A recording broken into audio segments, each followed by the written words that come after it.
ఓం గణాధిపతి ఓం నమస్తే శ్రీమాత్రే నమ. జై శ్రీరామ్, జై హనుమాన్. స్వాములు, మనం పినగాడి నుంచి గుర్రంపాల దగ్గర వచ్చి ఒక 10 కిలోమీటర్లు ట్రావెల్ చేసి 10 కిలోమీటర్ల వరకు ఇక్కడ కట్టేది కడుతున్నారు, కుప్ప వేస్తున్నారు మన మాతలు. ఓం నమస్తే, ఓం నమస్తే. మాతలు స్వాములు కూడా ఉన్నారు, వ్యవసాయం చేస్తున్నారు. రైతు అన్న బాగుండాలి, రైతులు బాగుంటేనే మన భారతదేశం బాగుంటుంది. ఓం నమస్తే. అందరూ బాగుంటుంది, రైతు బాగుండాలి అనుకోవడమే తప్ప ఎవరు కూడా రైతులకు సహాయం చేయరు.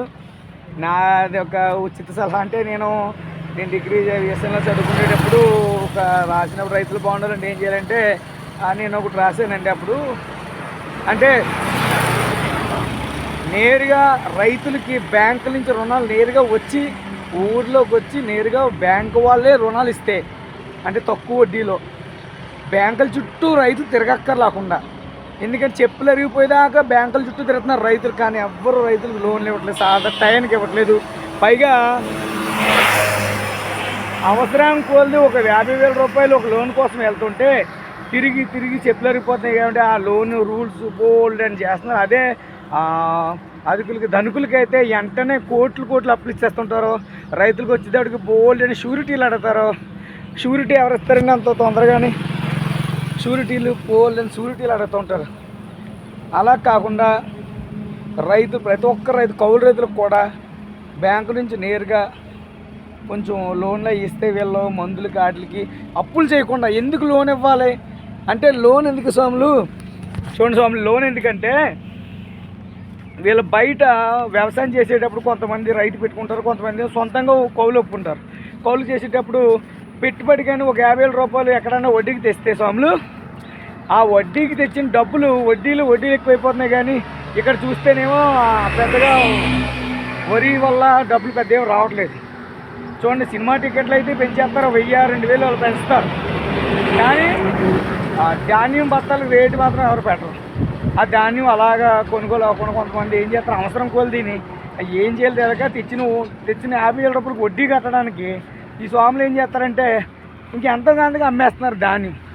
ఆ ధాన్యాన్ని కొనుక్కున్న వాళ్ళు మాత్రం చక్కగా నిలవేసుకున్న తర్వాత మంచి రేటు వచ్చాక అమ్ముకుంటున్నారు. అలా కూడా జరుగుతున్నాయి స్వాములు. అదేవిధంగా కొంచెం రైతుల పట్ల ఆలోచించండి ప్రతి ఒక్కరు కూడా. నా వీడియో రూపంలో అంటే నా ఏదో మాట, ఆ జగదాంబ ఆశించే ఇలాగా కాశీ వెళ్తున్నాను కాబట్టి ఏదో మాటలు చెప్పాలని చెప్తున్నాను. ఇక్కడ లొకేషన్ కూడా చూపిస్తూ మాట్లాడదాను. జై శ్రీరామ్, జై హనుమాన్. ఓం నమశివాయ, ఓం నమశివాయ. హర హర మహాదేవ, శంభో శంకర. అంటే రైతులకి మనంత కొంచెం సహాయం చేయాలి. నేను మొన్న వర్షాలు వచ్చేటప్పుడు కాస్త నాకు తెలిసిన రైతులు ఎవరో కూడా ఆ టైంలో తడిసిపోతుంటే సహాయం చేసేవాడిని. అలా ప్రతి ఒక్కరు కూడా ఆపదలున్న రైతులకు సహాయం చేయండి. బ్యాంకు వాళ్ళు మాత్రం నేరుగా డబ్బులు ఇస్తే కొంచెం వాళ్ళకి వడ్డీ తగ్గుతుంది. బయట తెస్తుంటే ఆ వడ్డీలు కట్టలేక అసలు కట్టాలి, అసలుకి వడ్డీ కట్టాలి. ఈ తెచ్చిన ధాన్యంలో వచ్చిన డబ్బులు కూడా మిగలకపోవడం, మళ్ళీ అప్పులు చేయడం, ఆత్మహత్యలు చేసుకోవడం చాలా చేస్తున్నారు. అలాగే ప్రభుత్వం గట్టిగా ఆలోచించి రైతుల కోసం కాస్త ఇలాంటి మంచి పనులు చేస్తే నేరుగా ఇంటికే వచ్చి లోన్ ఇవ్వాలి. ప్రతి కౌలు రైతులకు ప్రతి ఒక్కరికి కూడా లోన్లు ఇస్తే చాలా బాగుంటుంది నా ఉద్దేశం. మహాదేవ, శంభో శంకర. ఓం నమ శివాయ. జై శ్రీరామ్, జై శ్రీరామ్, జై శ్రీరామ్. ఓం నమ శివాయ. గుర్రంపాలెం స్వామి, పినగాడి నుంచి గుర్రంపాలెం 10 కిలోమీటర్లు ట్రావెల్ చేసి మధ్యలో సరదాగా వీడియో తీయాలనిపించింది. అక్కడ బాగుందని లొకేషన్. ఓం నమ శివాయ. హర మహాదేవ, శంభో శంకర. నన్ను అందరూ ఆశీర్వదించండి.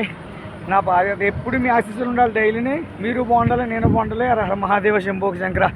ఓం నమ శివాయ, ఓం నమ శివాయ, ఓం నమ శివాయ, ఓం నమ శివాయ, ఓం నమ శివాయ.